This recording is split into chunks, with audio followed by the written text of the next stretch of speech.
The idea of cultural appropriation is absolute nonsense. So that's that.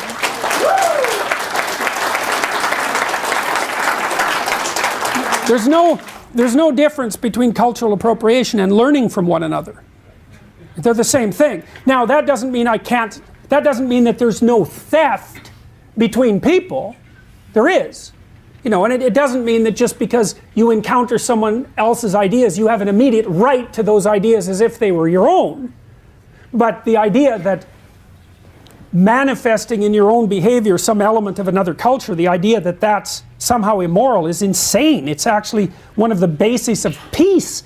You know, one of the things that the various groups of human beings that exist have to offer each other is the tremendous value of their culture. You know, it's been really interesting to me, for example, to watch the response of everyone, but for this argument, for young Caucasian males to hip-hop. You know, there's an aggressiveness about hip-hop that's really attractive to young Caucasian males, and there's something absurd about the spectacle of the young Caucasian males taking on the persona of inner-city black gang members. You know, but I'm sympathetic to it because there's an aggressiveness to that art form that's a necessary corrective to the insistence that the highest moral virtue for a modern man is harmlessness, which is absurd. Women don't even like harmless men. They hate them. They like to claw them apart. You know, what women want are dangerous men who are civilized. And they want to help civilize them. Right? That's Beauty and the Beast. So, you know, I'll tell you a funny story, and only engineers could have come up with this because they're the only ones that have the unparalleled blindness to social convention that would allow them to discover it. So the Google engineers, I like engineers by the way, because they're very straightforward. The Google engineers wrote a book a while back called A Billion Wicked Thoughts, which was a study of internet searches, billions of them, literally. And they were looking a lot at pornography use. And well, there's lots known about male pornography use, partly, and it's easy to understand. I mean, males are, you know, pretty visually oriented, and what attracts them to pornography is fairly straightforward.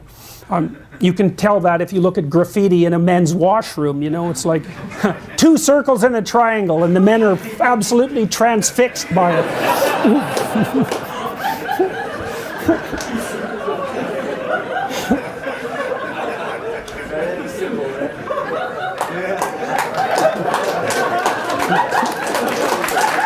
So, for women, the story is more complex. They use pornography too, but it tends to be literary because women tend to like words more than they like visual stimuli. And so the Google guys tried to track down the archetypal structure of, well, they didn't use those words, of female pornography use. And so some of you know, how many of you know what a Harlequin romance is?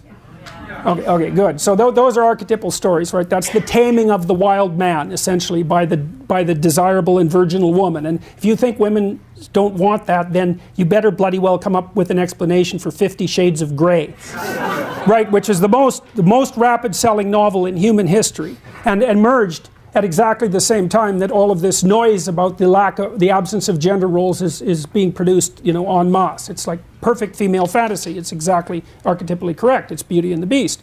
So what the Google guys showed was the structure of Beauty and the Beast, although they didn't use that as a referent, that the female pornographic fantasy was wild guy, you know, somewhat careless about the wants and desires of others, attractive to everyone, therefore high status, tamed by the magic of a single woman and brought into a relationship with her.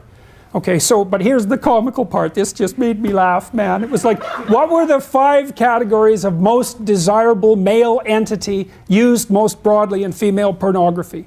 Oh, it's so embarrassing. Women, you have to cover your head while I say this. Vampire, werewolf, billionaire, surgeon, and pirate.